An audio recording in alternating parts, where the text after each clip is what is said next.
My name is Gaston, and I would like to share a bit of my testimony with you guys. And it's not to glorify my name, but to glorify God's name. And so you know that whatever God did for me, He can do for you. So I was born in a very good family, good mom and good dad, not perfect, but very good. I wasn't supposed to live. The doctor didn't give me more than 7 days to live. But by the grace of God and the love of my mom, I made it. And today, God gave me 80 years of life, 44 years of crappy life, and 35 of happiness in His name. So when I was young, at 7 or 8, I had a little brother. He was all that I could dream of. I loved that kid. But he couldn't talk. He couldn't even cry. At least I made him cry once though. He was crippled. My mom had to tie him on a chair if he to stay sit. But to make a long story short, at 18 months, he passed away. But he never had a sound in his mouth for 18 months. Never a sound, except the time I made him cry. I didn't do it on purpose for sure. But just before he died, he looked at my mom and dad and he said, "Mama, Papa," and he died. God gave my mom and dad a super gift, a gift that they never forget, and neither do I. But that death killed my life. From that moment, I was never the same. When I started school, and those days they didn't have any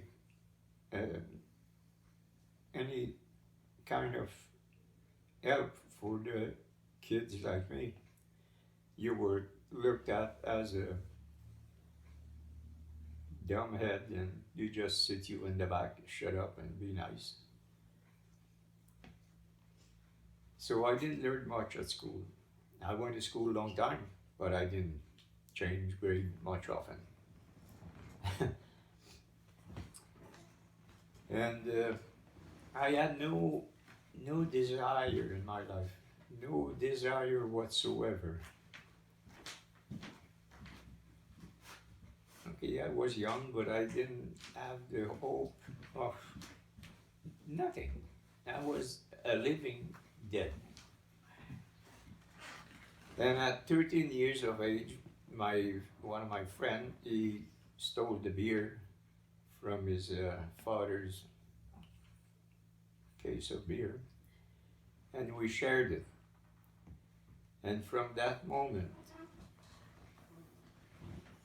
I knew what I needed to make me laugh, to make me joy.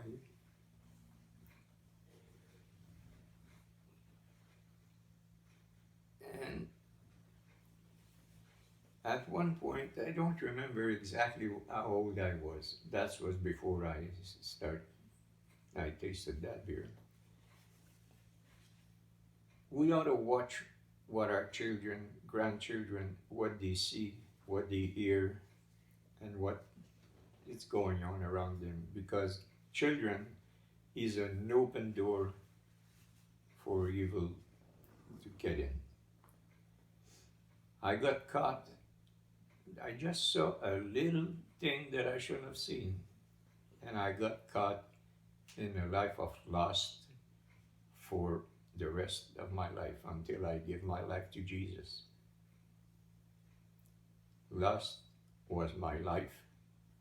Beer was my gasoline in my motor.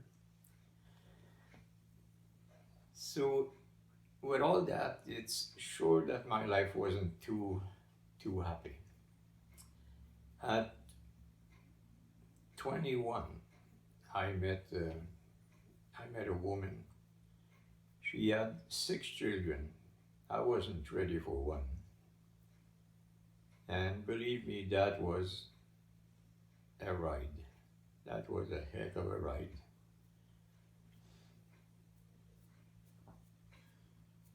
But I loved those children. I loved them. I gave them 10 years of my life. Today, they're pretty much all dead. One, she died, she was 13 years old. She died in a fire. She went to sleep over to our landlord's house. She was an old lady, and that night she was afraid. And she asked if Linda could go and pass the night with her.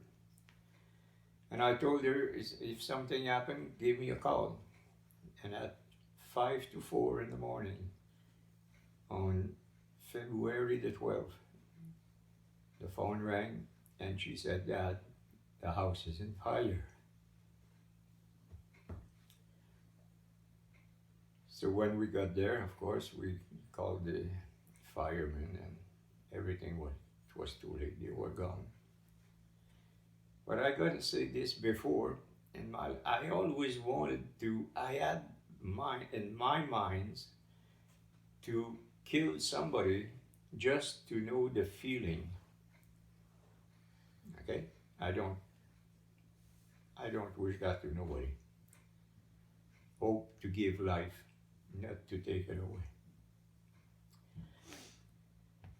So to come back to my daughter, I call her my daughter. They weren't my children, but to me they were my children.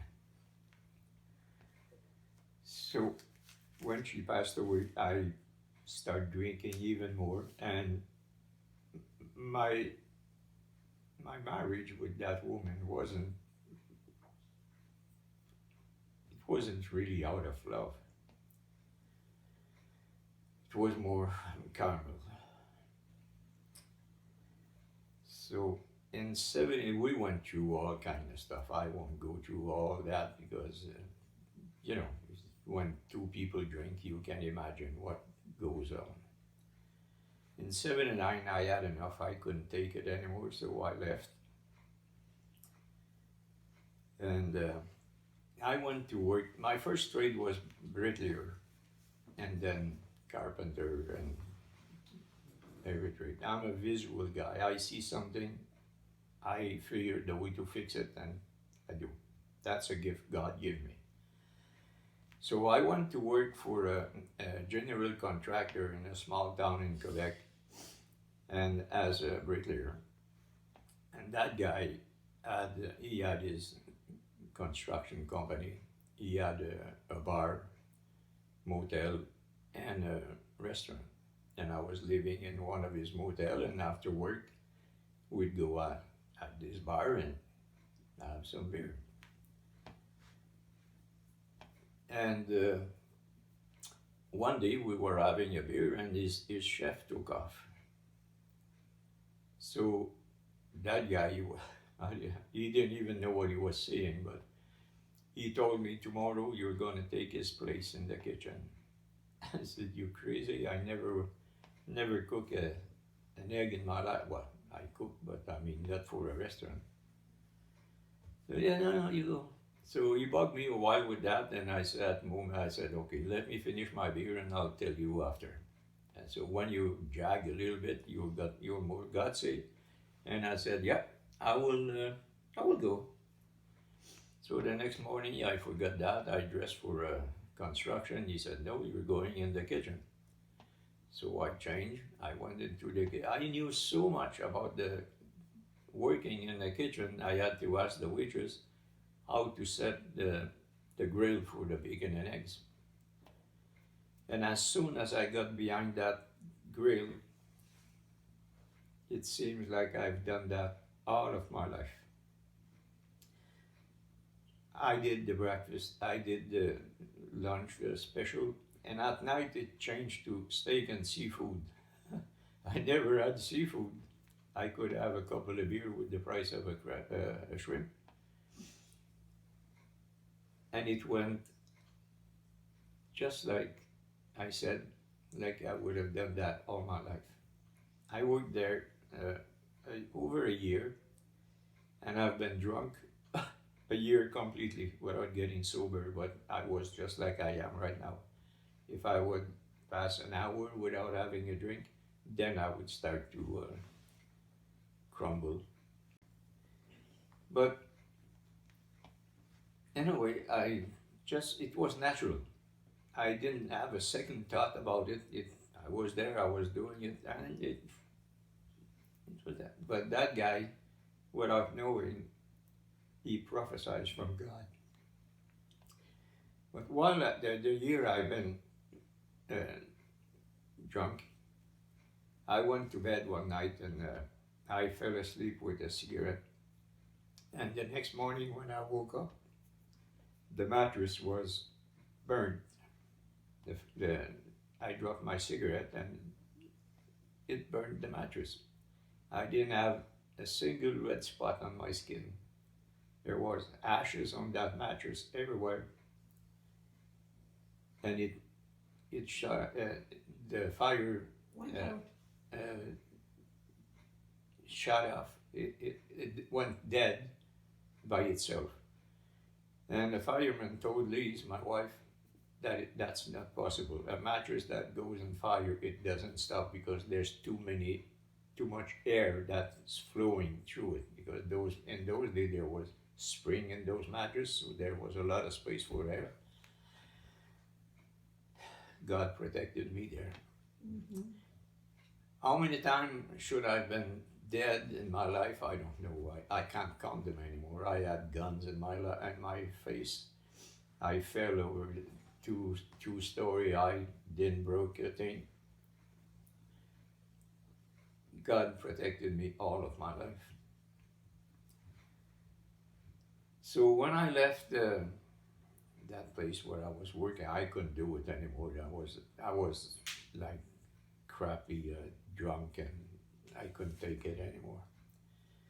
So I went back to my hometown, and I decided to go for a course in a cooking course last year. So I took that course, and really I didn't learn nothing there. I didn't learn nothing. It's like I said, it was natural. So I work in different restaurants, different places, and for the last 12 years of my working, I worked for an agency. They would send me wherever they needed a cook or a server or wherever. But to come back to my cooking class there, the chef who gave the course, he told me, at first he said that I wouldn't go very far in life, because when we presented ourselves, I said, my name is Gaston, I'm an alcoholic, and whenever I hear a train whistle blow, I just want to jump in and get out of town. He said, that guy won't go very far. But he changed his mind after a while, and he told me, you're gonna go far in life. Yeah, I said, sure, I'll go far. The first hotel I see when I get out of here, that's as far as I'm gonna go. But he was right. He was right. He gave us a test one day. I won't tell you all about that test, but just one thing that I will share with you. We were going for a walk in the bush, and he asked question, and we didn't have time to think about the answer, just question, answer. And one of these things, there was a big wall, and you had to go over the wall. So you had to find a way to get. So I find a way to get to the wall. And when you get on top, he said, "What do you see?" I saw a little house on a mountain with a woman and a girl and a stream beside the house. And it went. So my life continued. I went to work. I had a little difficulty with the law at one point. Not really me, my wife. She did something and we got arrested, both of us. I didn't do nothing, but because I was there, I got arrested. And while I was in the motel played by the government, I said to God, "If you get me out of here," I didn't know God. I didn't. God was a distant, vengeful, big guy. Said, "If I get out of here, I give you my life." I don't even know what I was thinking of. Give you my life. When I get out of there, I forgot about it. So I got arrested another time because I was divorced with my wife. Then I could testify against her. And the case went out. We got freed of it and everything. But the thing is, that day, it took me to God without knowing what I was saying. It bring me to God.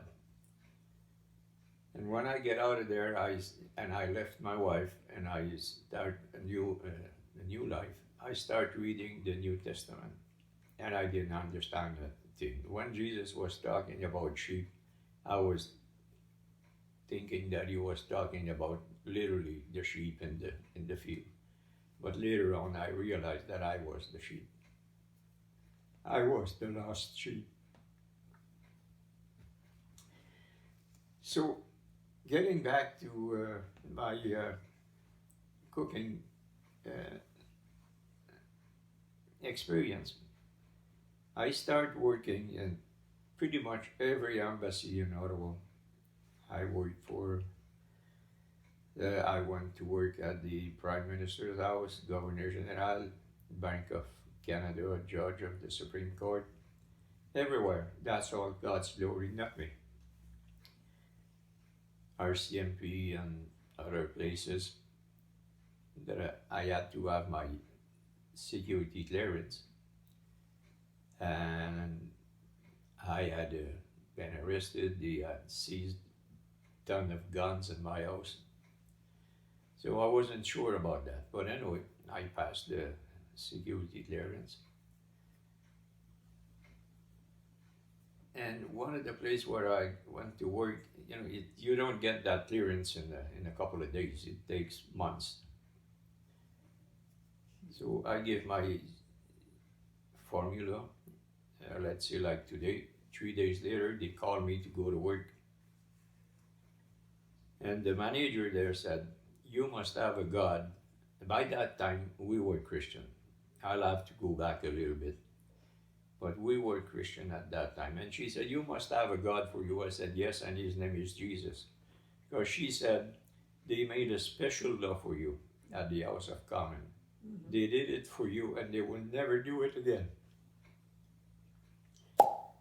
So God was with me. I could tell you all the miracles God has done for me. There's kitchen that I went to work, I didn't have any idea what I was doing. But as soon as I get behind the stove, everything went clear. Everything, God was working. Like my wife said a little earlier, we came to God in '89. We were invited to a baptism for one of my cousins. And they invited us today, and the next Friday, and Saturday was the baptism. So we went there. I was still drunk from the day before. So I sat down beside the tree and I was playing with a stick, a piece of wood. I never looked at it, but I was playing with it, trying to break it. Never broke. But all the song that was playing there, I loved it. It touched me. And after the baptism, when I met with my brother, was a Christian, and when we met eyeball to eyeball, he was way much taller than me, so I was on, he was like lower. So I was looking at him and I didn't see his eye, I was seeing Jesus' eyes. I know I saw Jesus' eyes, and there were too much love in there. And then I look at the stick that I had in my hand, and it was literally Jesus on the cross. You could see the crown of thorn. You could see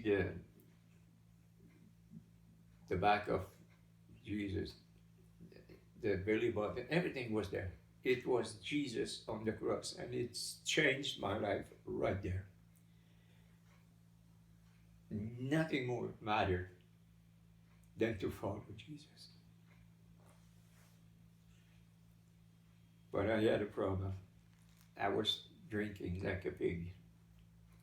So my cousin told me, Gas, if you ask Jesus, he will deliver you from your booze. She told me that a while before that thing happened. So one day I fell on my knees and I said, if you exist, I don't want to drink anymore.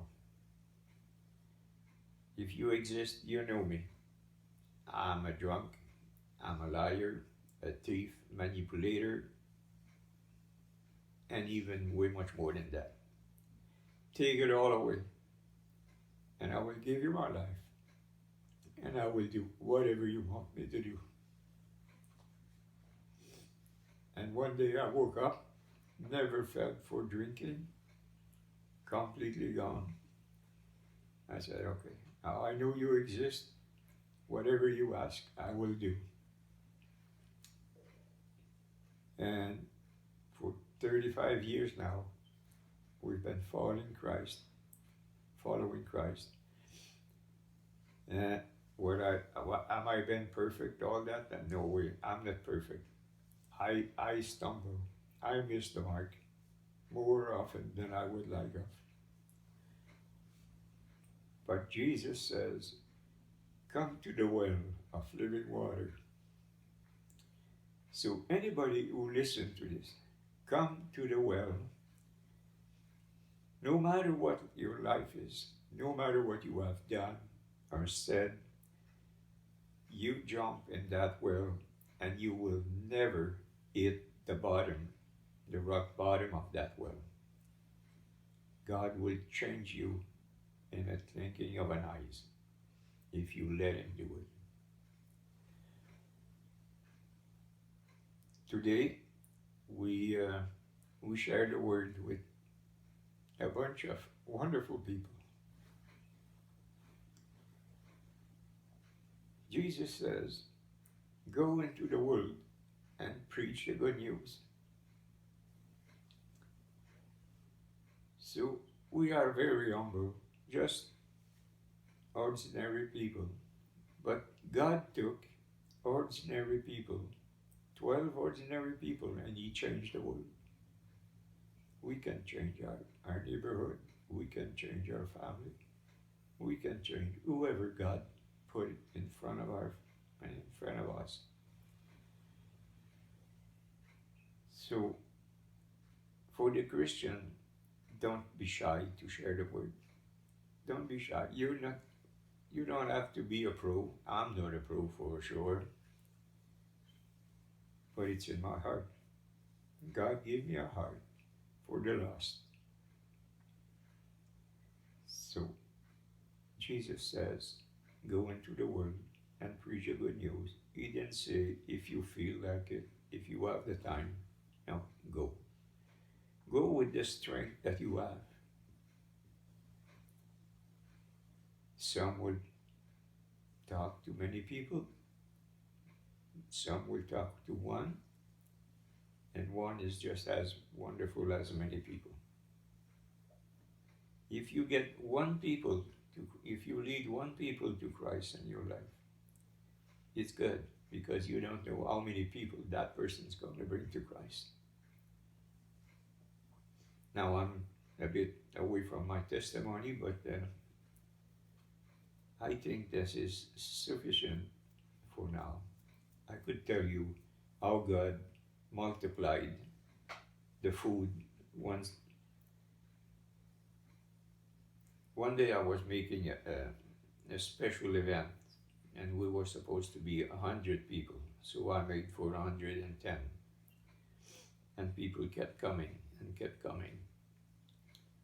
And my manager was beside me, and he said, "You're going to run out of potato." It was roast beef and baked potato. He said, "You're going to run out of potato." I didn't answer him. I just keep putting my hand in the pan and getting that 110. And then the waitress came in. "I got another customer." And as the waitress with the last plate was going out, she turned around and she said, "The guy doesn't want the baked potato." So it was still in the kitchen, so it was still okay, and it was wrapped in foil anyway. So God provided to the last one, even to one more. God provides for it. Another time God did like he did with Elijah and the son of the prophet, when they went into the bush and they make a stew, and they said, "Man of God, death is in the pot," meaning there is poison in the pot. So he said, "Put flour in it." I was working in the summer camp at that time, and there's 110 people who came for the weekend, and they wanted just spaghetti and salad for supper. So I was okay. I said I had just 2 big pails of sauce made a couple of days before, and said I just have to cook the pasta and it will be okay. When I put the sauce in the pan to put them on the stove, it bubbled.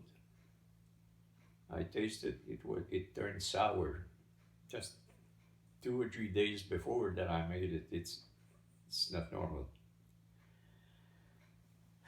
So I said, "Oh God, what am I going to do?" And the voice told me, "Put flour in it." I grabbed 2 handfuls of flour, dropped it in the pot, and it's stirred the pot, and I tasted it, and it was perfectly good, even better than the one I had made. When I served them, man in me was a bit worried, but my faith was bigger than my fear. And I said, if God did it, it's okay. And when Monday morning, when I went back to work, I asked the manager, "Who was those people in the weekend?" "Oh," he said, "these were people from the Christian Alliance Church from Ottawa. They were all Christian, all Son of God. God did for them what he did for Elijah. Elijah, I mixed them. But look in 2 Kings, you will find it." God is the God of wonder. He's the God, he's the rock of our salvation. Without him, we don't go nowhere, but we go down. When we left this life, we go down. But with Christ, we're going into the Father's house. Now I would like to tell you how God works good in all things. My when I left my first wife, uh, we were kind of we didn't know which one was going to kill the first one. Okay, it was like that. She came at me with a knife. I went at her with a gun, and that's about the kind of life we had. So I've been a couple of years without seeing her, and one day I heard that she was at the hospital on a terminal cancer phase. So I went to see her. I didn't know how she would receive it. Well, I knew she couldn't do much, but anyway, didn't want to make any fuss there, in the hospital. The children were there, and when my wife was with me, and when I get into the room, she looked at me and she had a big smile in her face, and she was happy to see me, very happy to see me. I said that, well. So I sat beside her on her bed, and I read her Psalm 23.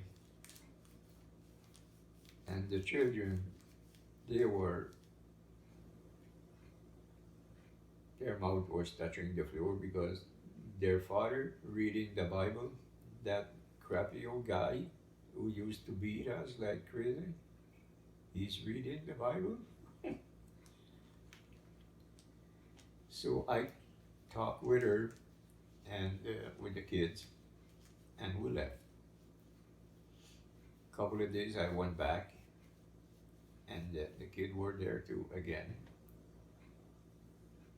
And I sat beside her and I asked her, would you like to give your life to Christ? We talked a little bit, and she said yes. So right there, she gave her life to Jesus. That was a miracle orchestrated by God. Only God can fix things like that. So we were very happy that she got saved. A couple of years later, Lise was married before me, and we had talked to her husband, ex-husband, about Jesus, and he didn't want to know nothing about it. Didn't want to hear nothing about it. And my cousin, who talked to us about Jesus, she was at the hospital. So I called her, take some news from her, and I was talking. And while we were talking, she said, you know who's in the bed beside me? She said, Mike, Lee's ex-husband. We don't have the hospital we used to have, because before they wouldn't put a man and a woman in the same room, but now it seems it's okay. But anyway, that again, God knows what he's doing. So we were praying before I called her. We knew he was in the hospital with a very terminal disease. And we know that if we wouldn't have went to the hospital, he wouldn't have listened to us. He wouldn't have let us talk to him about Jesus. So in our prayer, I asked the Lord, Father, put someone and bring someone to him that he could talk to him about you and he would listen. And that's when I called my cousin at the hospital. And she said, I was talking to her, and she said, yeah, he's right in the bed right beside me. What is the odds that she would have been in the same room that the guy we were praying for? So she talked to him, and she gave him the old sandwich about the gospel, and he was open. The boat went out of the hospital, And then I heard my cousin was back in the hospital, and then we heard that Mike was back in the hospital, and I said to Lise, would it be wonderful if they would be in the same room again? So I called her back, and she said, "Yeah, he's right beside me." Only God can do those things. And my cousin's sister, my other cousin, she went to visit her sister, and she said, "You know that guy beside the bed here?" She said, "No." She said, "It's Lee's ex-husband." "Oh yeah." So she turned around, bring him the gospel. He accepted Christ, and a couple of days after, he passed. So God used different ways, sometimes strange ways, to touch somebody, to bring them, to change their heart of stone into a heart of flesh. And I wanted to share that with you because it is important to understand that there is no